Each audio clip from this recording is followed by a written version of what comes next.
साहिब गुरु नानक देव जी महाराज आज हम लोगों को सीख दे रहे हैं कि ऐ इंसान, जब तू इस जगत विच आया है तो अपना जीवन संयम विच रखो, कंट्रोल विच रखो।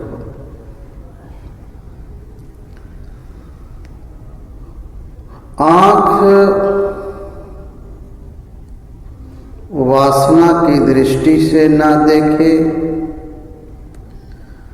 कान निंदा चुगली ना सुने, जुबान जो है वो किसी के साथ कौड़ा ना बोले।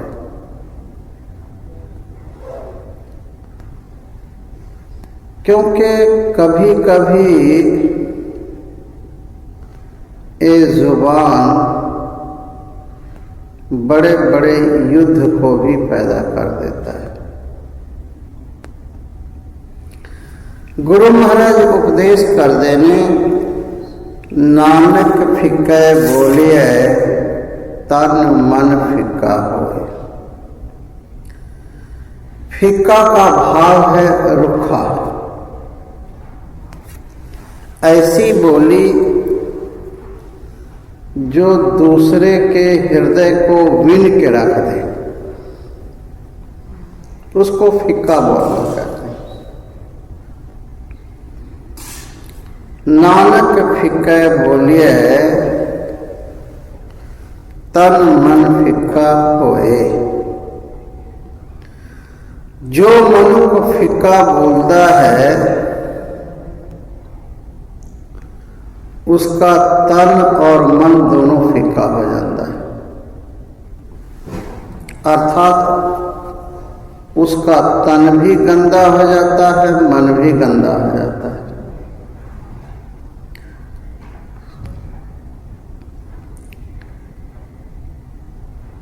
जब हम फीका बोलते हैं तो सुनने वाले के मन को दुख होता है, और जब अगला दुखी होता है तो हम भी दुखी होते हैं। एक प्रकृति का नियम है, सुख दोगे तो सुख मिलेगा, दुख दोगे तो दुख मिलेगा। जब दूसरे को दुख देने से, फिक्का बोलने से किसी को कष्ट होता है तो फिर हम फिक्का क्यों बोलते हैं?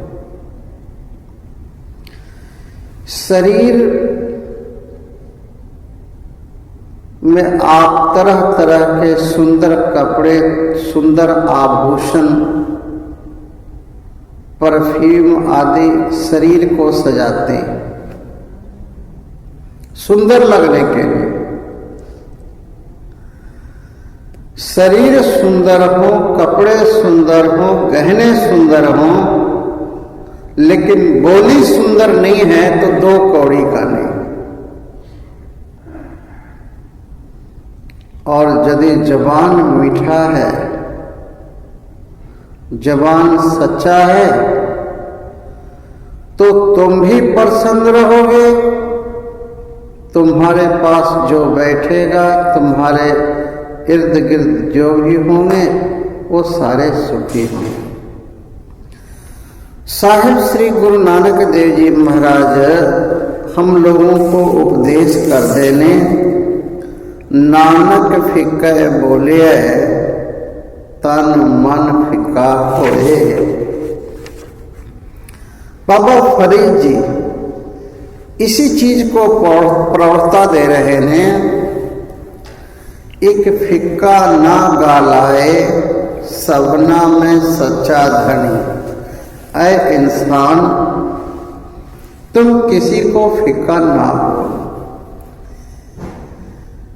क्योंकि जिन्होंने तो फिक्का बोलता है, कौड़ा बोलता है, रुखा बोलता है, उसके अंदर भी वाहिगुरु का वासा है। जब घट घट में हरजू बसे संतन कहो पुकार, संत महापुरुष ये हमें सीख देंदे ने कि सारियां विच वाहिगुरु का वासा है, तो फिर फिक्का क्यों बोल दे। बाबा फरीद जी कहते ने एक फिक्का ना गालाए सबना में सच्चा धनी। जो सच्चा वाहिगुरु है वो सारियां दे विच वास करता है। हियाव न कही ठाहे मानक सब अमोलवे, हियाव न कही ठाहे। किसी को ऐसा वचन ना बोलो जिससे किसी का दिल दुख जाए, ना। हियाव न कही ठाहे मानक सब अमोलवे, सबना मन मानक ठाहन मूल मचांगवा, जेतो प्रिया देशिक हियाव न ठाहे कहिदा।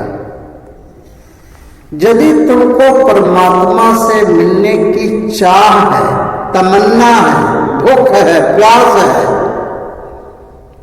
तो फिर तो किसी को बुरा ना आंक। ये देखो अपने अंदर झांक कर। यदि प्रभु से मिलने की चाह नहीं है तो फिर जो मर्जी करो। एक शर्त दे रहे हैं साहब बाबा फरीद जी, जे तो प्रिया देशिक, यदि तुमको पति परमात्मा से मिलने की चाह है, जे तो प्रिया देशिक हियाव न ठाहे कहिदा।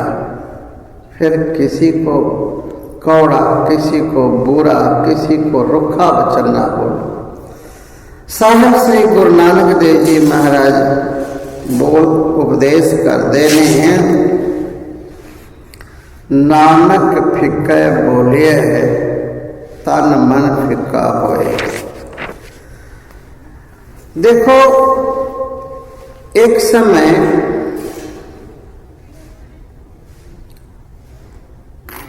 द्रौपदी जिस महल में रहंदी सी,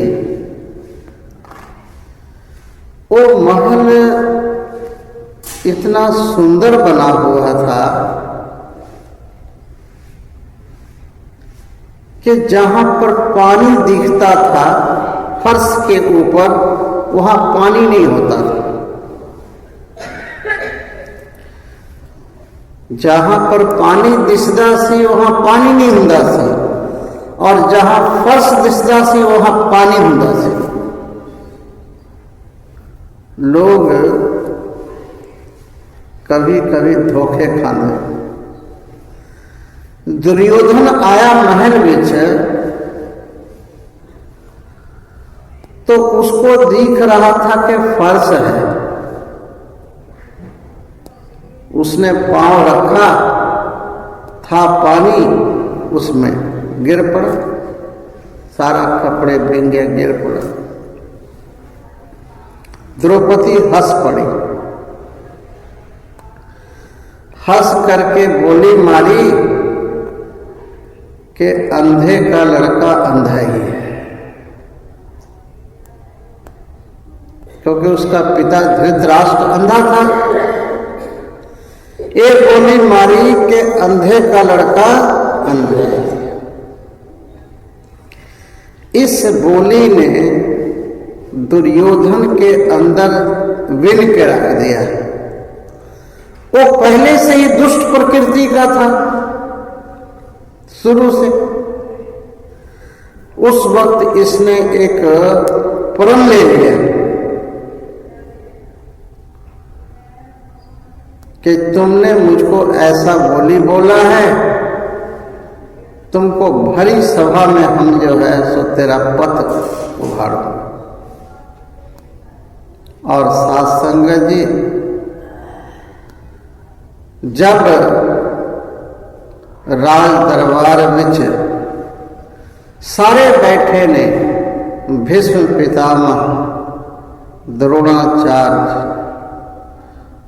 कृपाचार्य, धृतराष्ट्र और सारे बैठे हैं। उस वक्त क्योंकि युधिष्ठिर ने सारा धन जुए में हार चुका था, शकुनी जो था उसका मामा, उसने कपट से सारा जीत लिया था, और यहां तक कि द्रौपदी को भी दाव में लगा दिया था, वो भी हार गया। लेकिन द्रौपदी ने जो उस वक्त बोली मारी थी, इसके मन में अभी भी घाव था, और भरी सभा में उसको जो है इज्जत खराब करना चाहिए।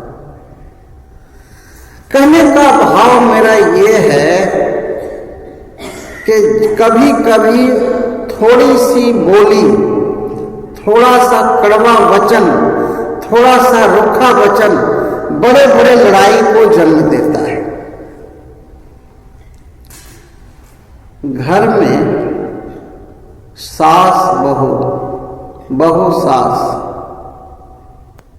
के बीच तकरार, या शादी होने के थोड़े ही देर बाद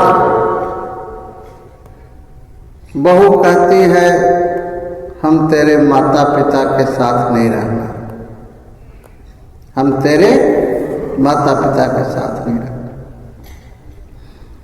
भावे बेसमेंट में रह लूंगी, घट खा लूंगी, बाहर लूंगी। उसमें देखो, उसमें गलती दोनों का होता है, किसी का 19, किसी का 20। हम कभी भी ये नहीं कह सकते कि सारा का सारा दोष बहू का है, या सारा का सारा दोष सास का है। 19-20, किसी के अंदर 19 है, किसी के अंदर 20 है। हम ये नहीं देखते कि जो आई है वो हमारी बेटी के समान है, ये नहीं समझते। उसको वो प्यार नहीं दे पाते जो हम बेटी को देते हैं।